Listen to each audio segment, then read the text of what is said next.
উপকূলে জনজীবনের খবর জানাতে খুলনা থেকে যুক্ত হচ্ছেন সহকর্মী রকি। আপনি নিশ্চয়ই শুনতে পাচ্ছেন। আপনি জানাবেন যে ঘূর্ণিঝড় রিমালের প্রভাবে যে ক্ষয়ক্ষতি হয়েছে, ক্ষয়ক্ষতির পরিমাণ আসলে কতটুকু হয়েছে এবং ক্ষতিগ্রস্তরা কি সাহায্য সহযোগিতা পাচ্ছেন কিনা? লিনিয়া, ধন্যবাদ। ঘূর্ণিঝড় রিমালের পরবর্তীতে খুলনা অঞ্চলে কিন্তু ৪টি উপজেলায় খুবই ভয়ঙ্কর খারাপ অবস্থা। এইসব এলাকায় কিন্তু আপনার বাড়িঘর নেমেছে পানিতে, বাড়িঘরে এখনো হাঁটু পানি আছে। পাশাপাশি কিন্তু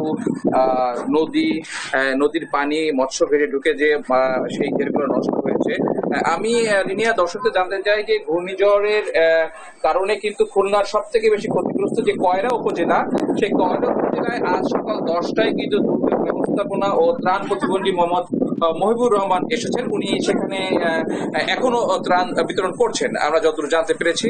লিনিয়া, আমি আরো একটু জানিয়ে রাখতে চাই যে সর্বশেষ আমাদের কাছে যে তথ্য আছে সে তথ্য অনুযায়ী খুলনা জেলাতে আপনার ঘূর্ণিঝড় রেমালের কারণে 4,81,000 মানুষ ক্ষতিগ্রস্ত হয়েছে এবং 82,000 ঘরবাড়ি আসলে ভেঙেছে।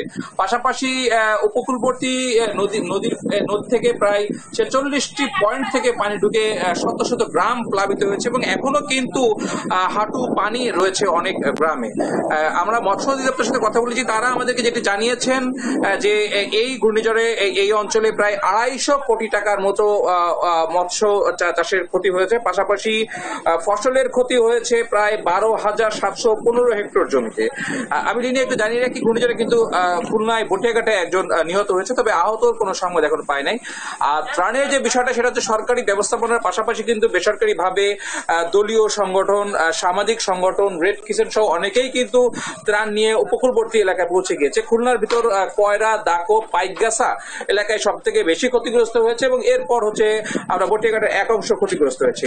আজকে সকাল পর্যন্ত আমরা যে খবর পেয়েছি সেটা হচ্ছে যে এইসব এলাকায় 668 মেট্রিক টন চাল বিতরণ করা হয়েছে। পাশাপাশি প্রায় নগদ 24 লাখ টাকা বিতরণ করেছে জেলা প্রশাসন।